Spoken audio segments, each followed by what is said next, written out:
Hello and welcome to Profiles in Risk. This is your host, Tony Cañas, and today I have with me Meredith Barnes-Cook, principal and consultant at MBC Consulting. Meredith, how's it going today? It's going wonderful. It's the first day of summer. Good point. Good point. And you are in, well, first of all, thank you for joining me today. And you are in Boston, right? Yep, just in North Andover, Mass, about 25 miles northwest of the city. So is it actually feeling like summer or is it cloudy and not great yet? Yeah, no, I mean, on the one hand, once it gets to feel like summer, like it does in New England, 90 degrees and 100% humidity, I'll be missing this right now when it's about 70 degrees. But so it feels more like spring, and at least today it's not raining. We've had a lot of rain of late.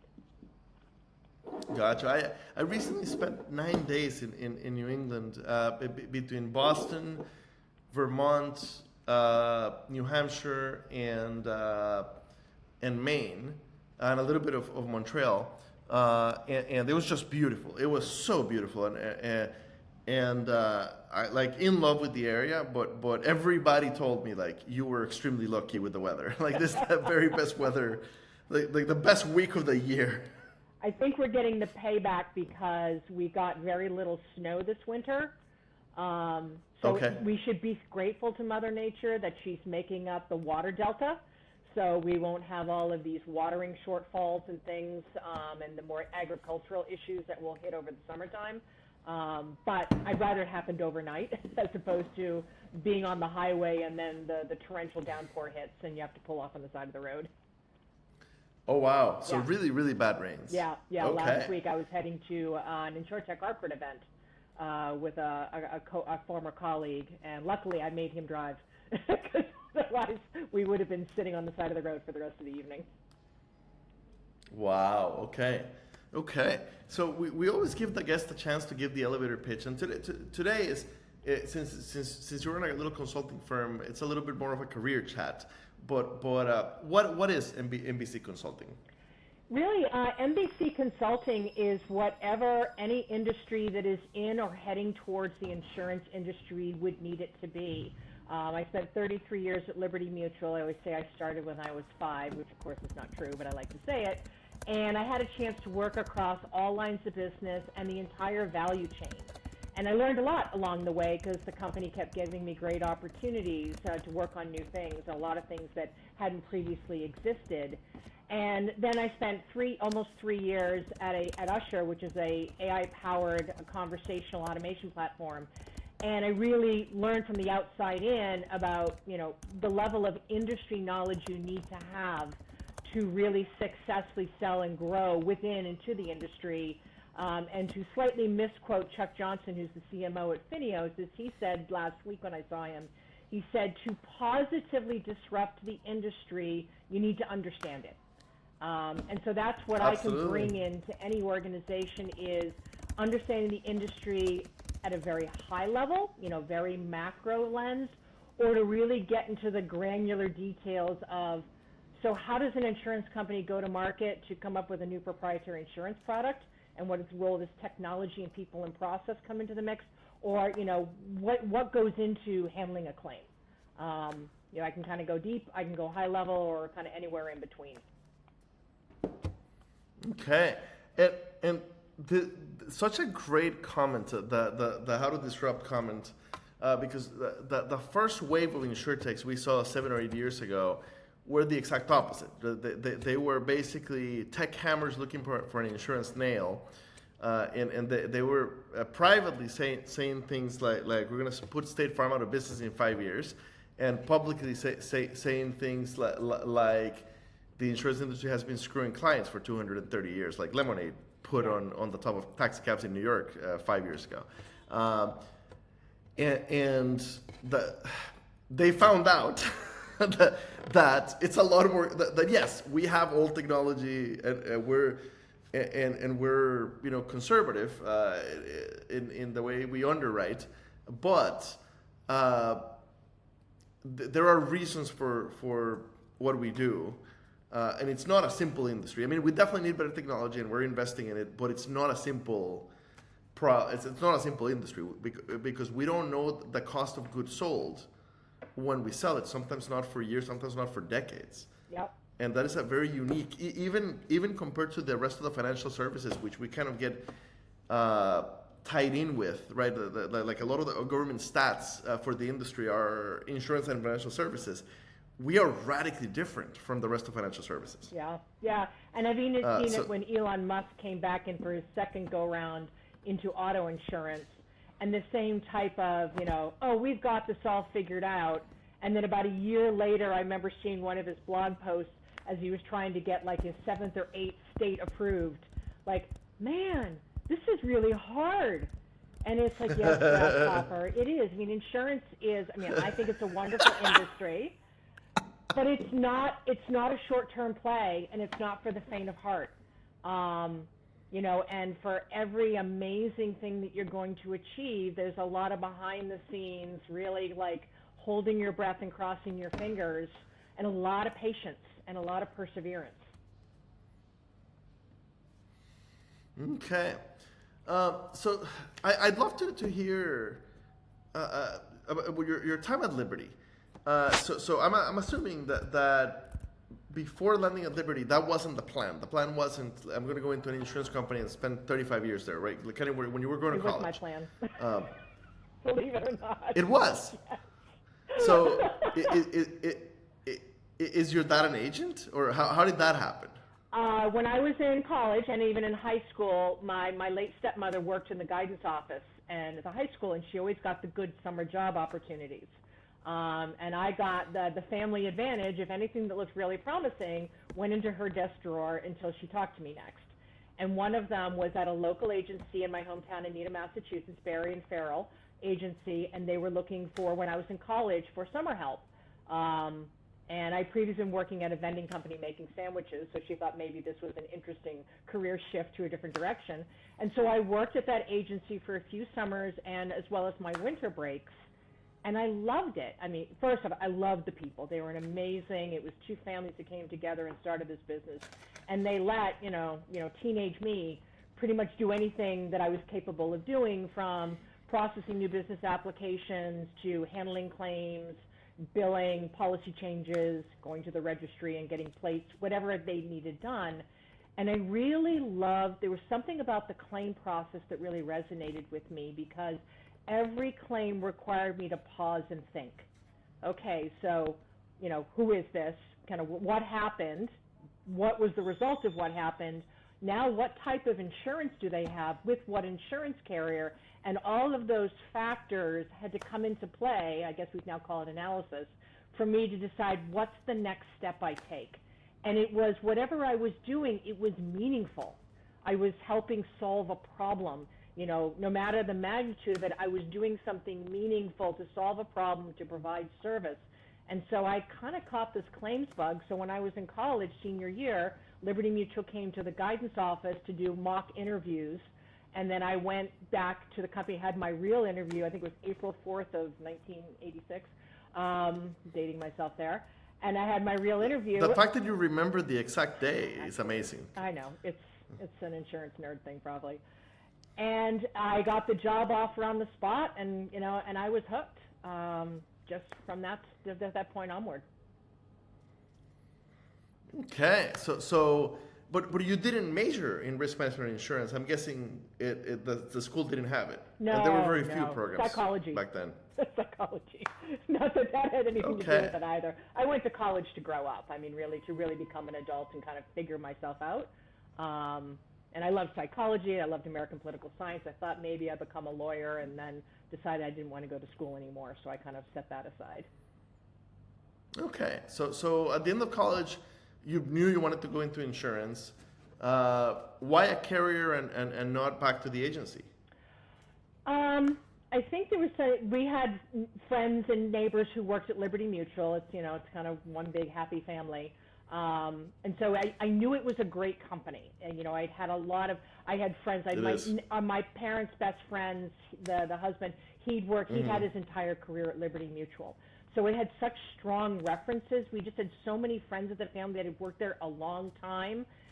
And I was kind of like, well, it's a place to start. I need to have a job coming out of school. The first 35. Yeah. or something like that. And so I started a week after I graduated college. Okay, and so the first role you have on your LinkedIn is a manager role in claims and contact center. But I'm assuming that you didn't start as a manager from the very beginning. No, So I'm assuming there's a little bit that's not. Yeah, it's the infamous you don't put your full, 30-some years. You cut it at 25. So I started off as a workers' compensation claims adjuster. And, okay, perfect. And then moved to senior adjuster, which means you got to handle some of the larger accounts, roadway and some of the more complex industries. You got to handle those. And so I did that for about 2 years or so. And then I was getting married, and I was out in the Central Mass area in Worcester, and knew I was going to be living in Malden, which is just outside of Boston. I was like, well, that's not a commute I want to do long term. And so I applied for a job opportunity on the North Shore in Peabody, Mass, and it was a claims supervisor job. And I'm like, super, great. Now, back in those days, Liberty was like 80-90% workers' compensation. So. Oh, interesting. I had no idea that was the history of Liberty. And property, auto, and liability back in those days as a business unit was OTC, other than comp. Like literally. Interesting. Yeah. So it was it had that business off to the side, and probably predominantly personal auto and homeowners was their focus then. So I just naively assumed that was a workers' comp claims supervisor job, because what else is there? Okay. Until I learned the day the assistant division claims manager was coming to the office for his regular visit, and I'd learned like that morning, oh no, it's an OTC job, and I'm like, oh shoot, I need to retract my application. I'm not qualified. And so I pull him aside, like, Rich, I need to retract my application. He goes, oh, no, we're here to offer you the job. And like, but I don't have any experience. And he's like, nah, you'll figure it out. Okay. Quick parenthesis. Is there a book about Liberty's story? Kind of like the farmer from Marina for State Farm, or A Legacy of Service for USAA. I collect insurance books, so if it exists, I'd love to jump on eBay and get my hands on it. I will go look for it. I don't know. I guess because I lived it, I've never looked. But it really is an interesting journey, and some of the very, very cool things that the organization, the company's been part of, including things like developing prosthetics. They've really been the pioneer. Yeah, there's a thing called there's a prosthetic, the Boston elbow. That was a Liberty Mutual invention, and they've done a lot of contribution to safety and to science, along with just financial well-being and all of those things too. Very interesting. Yeah, insurance companies have had a big part in like the seat belt and a lot of like auto safety and business safety and like workplace safety, but that's like a prosthetic. That's a little bit beyond that. That's very, very interesting. Yeah, I would love to learn more about that. So you become a manager in claims, and kind of do a few laterals as a manager before becoming a director. Yeah, so I had property, auto, and liability, more personal than commercial, and then I moved to a more of a division manager position, and then I was focused on commercial, and developed even a specialization in property. Because we only had property in our regional and our larger offices, so I created 2 different regional property organizations. And along the way, I'd always been, even from when I was an adjuster, I was always the how to get work done better person. I'd after hours, I would sit and kind of map out new process flows for when we had very, very manual work, to how to streamline the processes, because I thought we were really bogging down the admin team for them to be able to get anything done for us and trying to streamline things. And so I think that just kind of became apparent, and I was always the person, again, organizing, workflow improvements. And so that really culminated in, as part of another, reorganization, number whatever, that I was through at the company, they were decentralizing all of the administrative functions, and they were taking the entire organization and separating personal and commercial lines.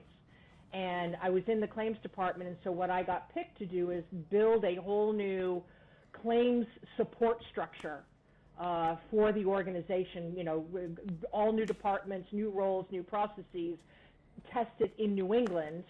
And then if it worked, then I rolled it out across New England, and then I moved into home office and then did it countrywide to really create a consistent, scalable model, including things like new floor plans, introducing, this is how old this was, introducing voicemail, things to bring more efficiency, secure email with customers. But a lot of it was how to really streamline how we got work done. And as part of that, then that kind of everything as this continuum, I was the manager of Office Systems and Technology. The acronym for that was MOST. I didn't do that on purpose. But I was like, of course I'm the most. But one of the roles I started playing, we started working on moving away from the mainframe workers' comp claim system we had to we were going to build something new, more modern. And I was their subject matter expert of how does claims want to run and why. And I kept going up there a few days a week, spending time with the business systems teams.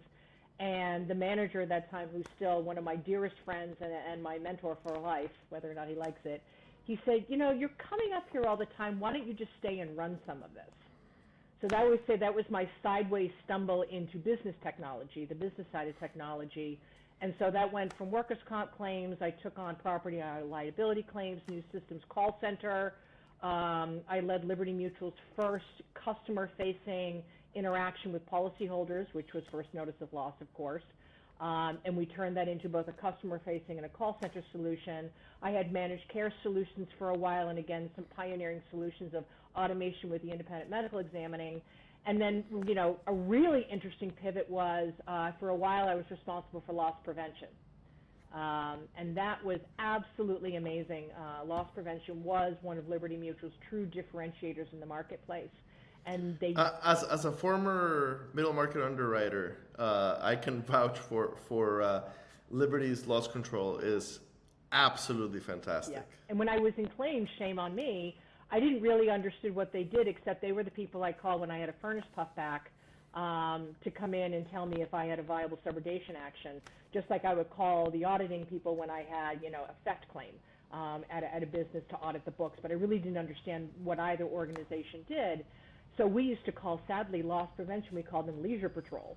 And then I got the chance to work with them for several years, and I'm just, to this day, I can really geek out on what the loss prevention organization, did. They were an amazing, and they did everything, and they did it for policyholders as well as for any other competitive carrier that didn't have comparable services. They offered that as a fee for service. Very interesting. Yeah, from ergonomics training, OSHA certifications, and a lot of evaluating risk from an underwriting perspective, and then of course when necessary getting involved in the claim process. Okay, and if my insurance history nerd studies are right, or if my memory is good, you were also there at Liberty for two major acquisitions, at least two major ones. So Safeco and Ironshore. So I'm curious, were you involved in those in those integrations, and what was that like? The first one actually predates that, and that was Wausau. Wausau Mutual. Yeah, that was Wausau was probably the really the largest. It might have been. Hold on.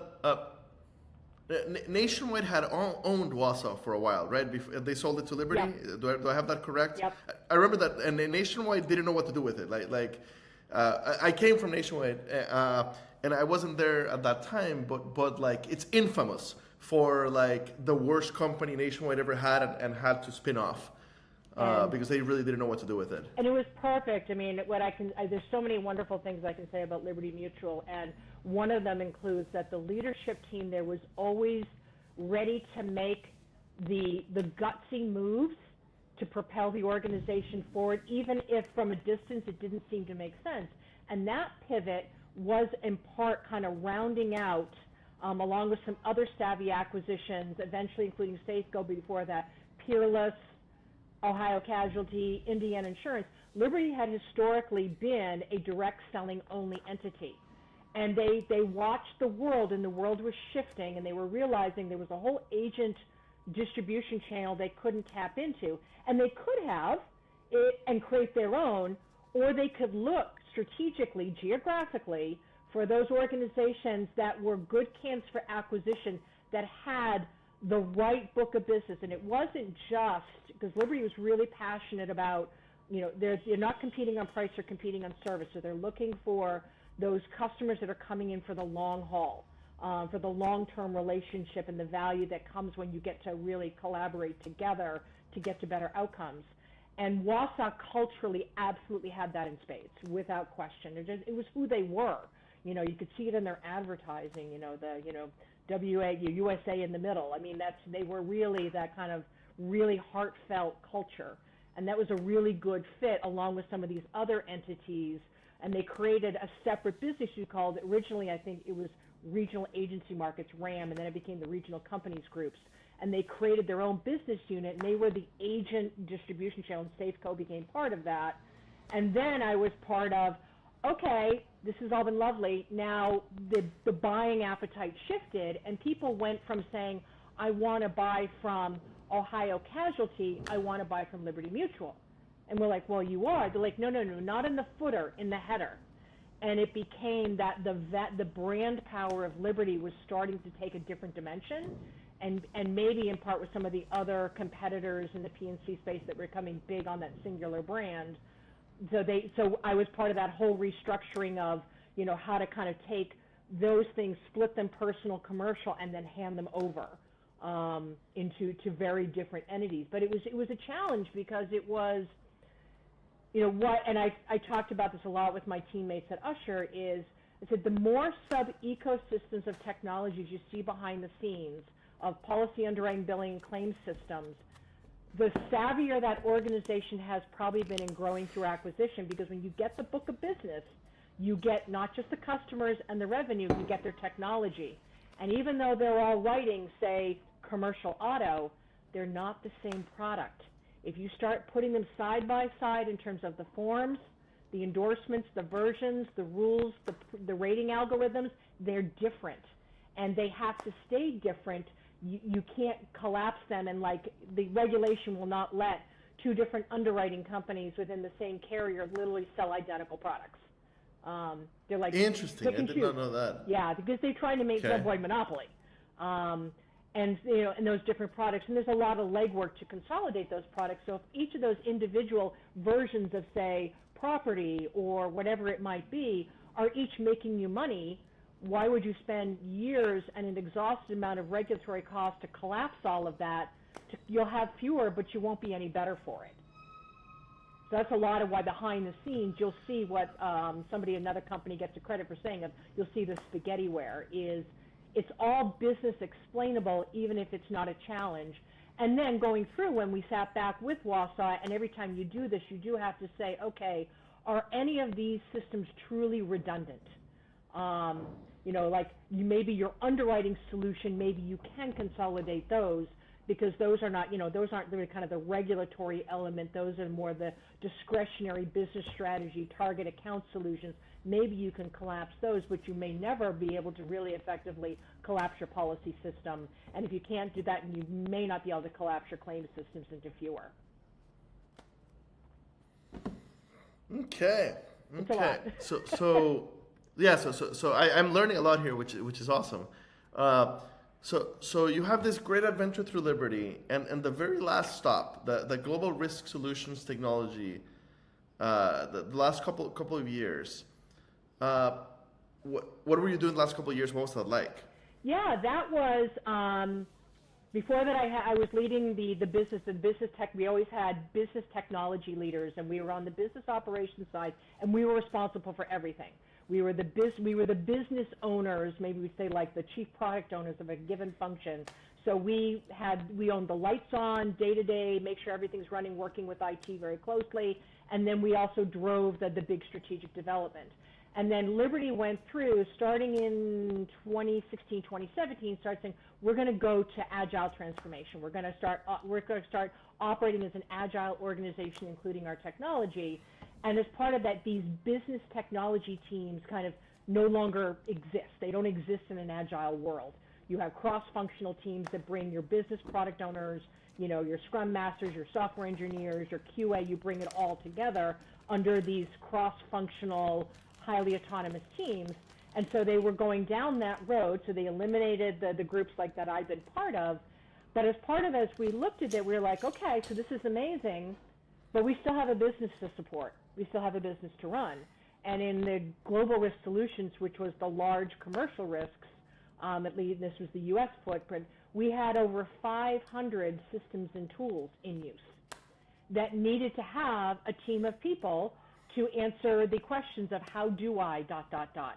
I don't understand why this came out in this letter. I don't understand why this rating came out. Why did I get this endorsement on this policy? I need to give people access. Well, the system went down. Who's going to triage this and escalate this over into IT and up to infrastructure and get it resolved? Who's going to make sure all the regulatory compliance is happening across all those things? Became what was known as that business solutions group, which was about 80 people that kept the lights on. We were the lights on team. And so that was a group, again, that I, kind of ideated and collaborated and built and stood up to make sure that while we were transforming into agile execution to creating new solutions to drive the business, we were still ensuring that the business could run every day. Perfect. So then you jump to an actual insurtech, and you're with Usher for 2 years and a little bit, almost 3 years. And we talked a little bit about Usher at the beginning. Lately, during my, 55 days on the road going to spring conferences, I think I saw you like 5 different conferences. So you were super. I think I saw you in Nashville, in New York, and it's Fort Lauderdale, like at least 3 or 4 times. So you've definitely been very active this year, and I can see the hat behind you. So what is the Trucker Hat Gang? Trucker Hat Gang is a growing group of innovators in the insurance industry. Spearheaded by people like Emma Roloff and Lisa Wardlaw. It's kind of some other co-conspirators.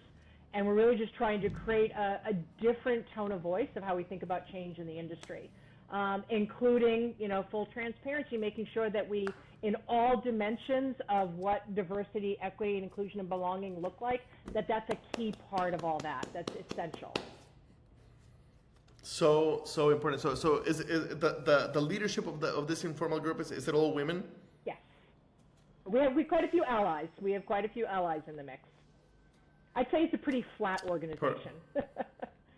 Perfect. No, and I'm seeing them everywhere. Right? Emma's been everywhere. If I saw you like 5 times, I saw Emma like 8 times. Lisa Wardlow's been everywhere, and it is wonderful in our industry where we have 60% of the insurance workforce is women, and the higher up you go in the leadership, it's like 17% of senior leaders and like 3 CEOs of top 100 carriers, and at most C-level women at carriers are chief of HR, right? And there's just we're sorely hurting on that. Yeah. And then the other part of the word insurtech is the tech side, and then tech is equally bad. Right, so insurtech, not only does insurance have to get better at this, but insurtech is at high risk of being equally male dominated. In the overall tech startup space, the amount of funding that goes to white males is gigantic. The amount of funding that goes to women-led companies is tiny. Yep. It is wonderful to see an awesome group of women within the insurtech space just showing up and doing awesome stuff. And I'm a huge fan. Yeah, at the Insurtech Insights in New York City, they had a great panel of women founders, and people like, Margot Giles, really, So talking, important. yeah, just it's really staggering. And if anybody hasn't read some of McKinsey's studies on the broken rung, and you're absolutely anyone who is looking to help disrupt, transform, evolve the industry needs to be look at their leadership page, because that's what people like I do when I'm looking at who might I work for next, or who might I work with. I'm looking at that page, and to paraphrase another one of my friends, the comment to pale, stale, and male. We've got to get past it, and the problem breaks at the management level. That's where this break happens in all aspects of diversity. That's where the break happens, and that's when you go from an industry that is majority populated by women to minority led by women. And people of race and all various, gender identities and affiliations, et cetera. It's a really fundamental issue. And you're right, insurtechs do run the risk of inadvertently looking a lot like the entities they seek to challenge, to disrupt the industry, which would be kind of a shame, because they shouldn't have those barriers. They shouldn't, they should be like, but they have to think about that. Mm-hmm. Yep, we need to be very, very careful about it. This is fantastic. I had no idea that the conversation would go in this direction, but this is really, really fantastic. So, for the listeners, any insurtechs looking at serving the insurance industry and need to better understand the myriad of processes from claims to regulatory to everything else, what is the best way of connecting with you? When this goes live, I will tag your LinkedIn on the show notes. But what's the best way to connecting with you? LinkedIn's probably the easiest way to find me. The other way would be via email. It's Meredith at mbcconsultingllc.com. That's a bit of a mouthful. So definitely LinkedIn is the quickest way to find me. I kind of live there because it's where my community is. And that would be something, again, I would say anybody who's looking to position themselves in the industry, that's where insurance people are, that's where leaders are, is where they engage. Lots of great conversations, so that's where you should be present. And there's just there's no too early time if you're thinking you want to get into the industry and be part of it to reach out to friends, reach out to people like me, people like you, to start learning a little bit more about it and all its dimensions and where you can help. Fantastic. Meredith, thank you so much for your time today. Again, my apologies for rescheduling this a couple times while I was on the road. But so very, very excited to have you on and to see what you do next. And I look forward to running into you in the FALS conferences. Absolutely. Thank you so much. It's been a great conversation. Thank you. Thanks. Enjoy summer. Thank you. Bye.